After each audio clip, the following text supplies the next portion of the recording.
There is a specific kind of woman. You have probably met her. Maybe you are her.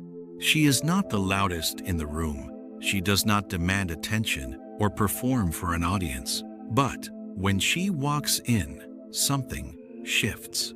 People notice her without being able to explain why. Conversations go deeper when she is present. The people around her feel more seen, more understood, more real than they do anywhere else. And yet this same woman has probably been told her entire life that she is too much, too sensitive, too intense, too deep. That she feels things other people don't feel and notices things other people miss and cares in ways that go far beyond what most people consider reasonable. She has been hurt deeply by people who mistook her openness for weakness, by relationships that took everything she gave and returned very little, by a world that consistently undervalued the very qualities that make her extraordinary. And then something happened. At a certain point in her life, sometimes gradually, sometimes all at once, this woman stopped shrinking. She stopped apologizing for her depth. She stopped pouring herself into containers that couldn't hold her. And in that moment, she became untouchable. Not cold, not closed, not hardened by her pain into someone unrecognizable. Untouchable in the truest sense of the word, grounded so deeply in herself that manipulation couldn't reach her, secure enough in her own worth that external validation lost its power, present enough in her own life that she stopped living it for anyone else's approval. Carl Jung studied this transformation. He gave it a name. He mapped exactly how it happens and why. And today, that is what we are going to explore together. Stay with me until the very end, because the final stage of this transformation is the one most people never see coming. Let's begin where this story always begins. With the gift itself. Jung wrote extensively about what he called psychological permeability, the capacity of certain individuals to experience the emotional world around them with unusual depth and sensitivity. To feel not just their own emotions, but to absorb and process the unspoken emotional reality of the people and spaces around them. In modern language, we call these people empaths. But Jung saw this quality as something far more profound than a personality trait. He saw it as a form of psychological intelligence, a way of knowing that operates below the level of conscious reasoning. The empathic woman feels the tension in a room before anyone speaks. She senses when someone is hurting beneath their smile. She picks up on the things people mean but cannot say, and she responds to those things, often without knowing how she knew. This is a gift of extraordinary rarity. But here is what Jung also observed, and this is where the wound comes in.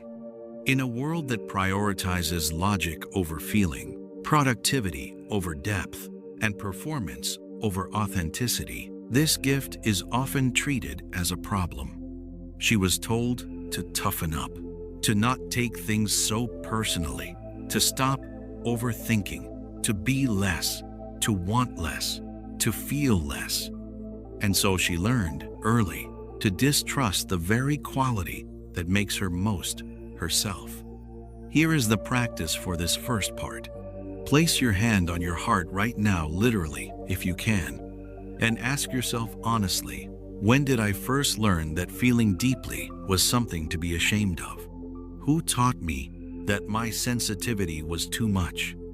You don't need to answer out loud. Just let the memory surface if it comes.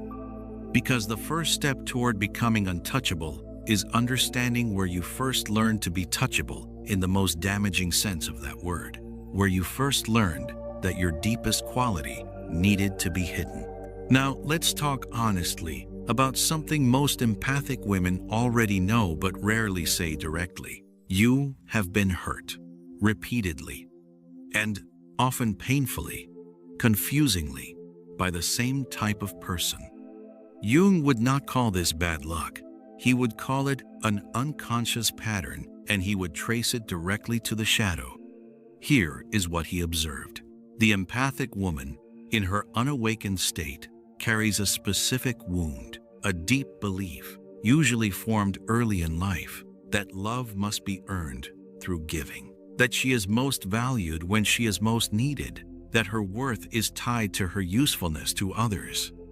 This belief, operating invisibly in the unconscious, functions like a signal. It draws toward her, again and again, people who are looking for exactly what she unconsciously offers. People who need someone to absorb their pain. People who need someone to give endlessly without demanding reciprocity. People who sense correctly that she will stay even when she should leave, because somewhere inside her, leaving feels like failure.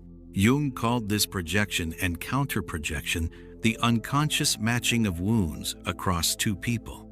Her wound that says, "I earn love by giving," meeting another person's wound that says, "I deserve to receive without giving." The result is a dynamic that feels like love in the beginning, intense, consuming, meaningful, and reveals itself, slowly, to be an arrangement. Here is the exact practice for this part. Think of a relationship in your past that drained you significantly, and ask yourself honestly, what did I believe at the start of that relationship that kept me in it longer than I should have stayed? Write that belief down. Look at it directly.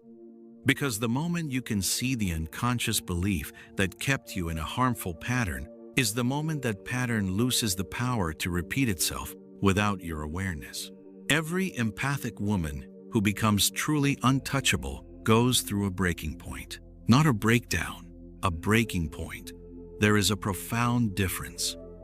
A breakdown is when everything falls apart and you don't know why. A breaking point is when something inside you, something that has been building for years, finally refuses to continue. Jung called this a psychic crisis, a moment of such accumulated psychological pressure that the old way of being simply cannot sustain itself any longer. It looks different for every woman. Sometimes it comes through a relationship that finally goes too far.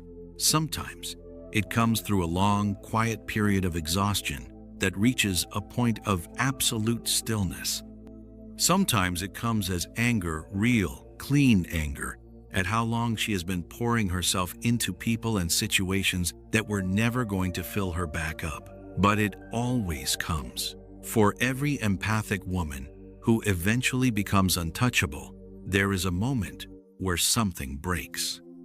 And what breaks is not her. What breaks is the version of her that was willing to be available to everyone except herself. Here is the practice for this part. Think about your own breaking point. Maybe you're in it right now. Maybe it happened recently. Maybe it was years ago and you can see it clearly now with distance. Ask yourself, what specifically broke? What belief, what pattern, what version of myself finally gave way? Write it down if you can, because what broke was not a strength. It was a limitation pretending to be loyalty, a wound pretending to be love, a cage pretending to be a home. And its breaking was not your failure. It was your beginning. Here is where Jung's understanding of the empathic woman becomes truly extraordinary. He believed that the empathic woman's journey toward becoming untouchable was not about becoming less feeling, not about building walls, not about becoming cold or cynical or closed. It was about individuation, the process of becoming so completely, so consciously herself that the old unconscious patterns simply stopped having access to her. Jung described this transformation in stages. First, she confronts her shadow.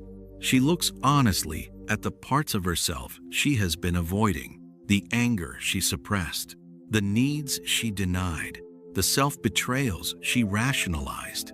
She stops performing goodness and begins pursuing wholeness. Second, she withdraws her projections. She stops seeing potential in people that exists only in her imagination. She begins seeing people as they actually are, not as she hopes they could be with enough love from her. Third, she reclaims her energy. The enormous amount of psychic energy she spent giving, managing, fixing, and shrinking, she redirects it toward herself, toward her own growth, toward the life she actually wants, not the life she constructed around other people's needs. Here is the practice for this part. Ask yourself honestly, where is the majority of my energy going right now? Into my own life, or into maintaining someone else's comfort, stability, or opinion of me? Draw a simple pie chart if you want, literally or mentally. How much of your energy is going outward into others?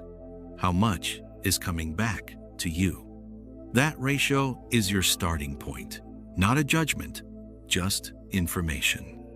Because the transformation from wounded to untouchable begins the moment you decide consciously, deliberately, to redirect even a small percentage of that energy back toward yourself.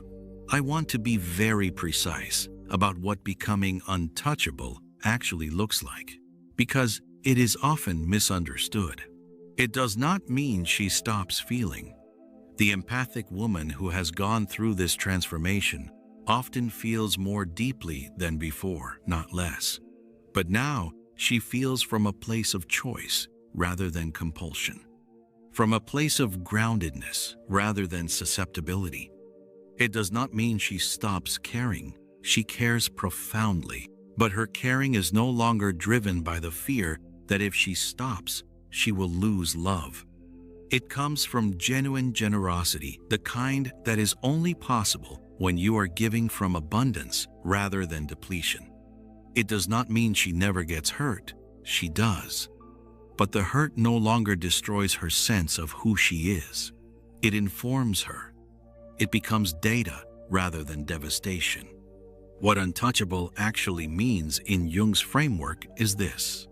She has developed what he called a stable inner authority, a center of gravity within herself that does not shift based on who approves of her, who needs something from her, or who is trying to diminish her. She knows her own worth not because someone told her, but because she has done the work of discovering it herself. She trusts her own perception, her own instincts, her own inner signals, not perfectly, not rigidly, but genuinely. And that trust, that unshakable familiarity with her own interior, is what makes her untouchable. Not a wall, a foundation.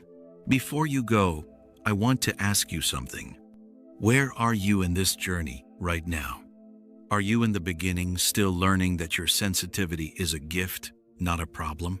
Are you in the middle, at or near a breaking point, feeling the old ways of being finally give way? Or are you somewhere further along, already building that foundation, already feeling the first real solidity of knowing yourself? Share where you are in the comments below if you feel comfortable. Because every empathic woman reading the comments of a video like this and seeing her own experience reflected in someone else's words receives something she may have needed for a very long time. The reminder that she is not too much. She is exactly enough. And her transformation, wherever it is in its process, is already underway. Subscribe to the Inner Persona for weekly explorations of healing, self-discovery, and psychological awakening through the wisdom of Carl Jung. Because the most powerful woman in any room is the one who has finally stopped shrinking herself to fit into it.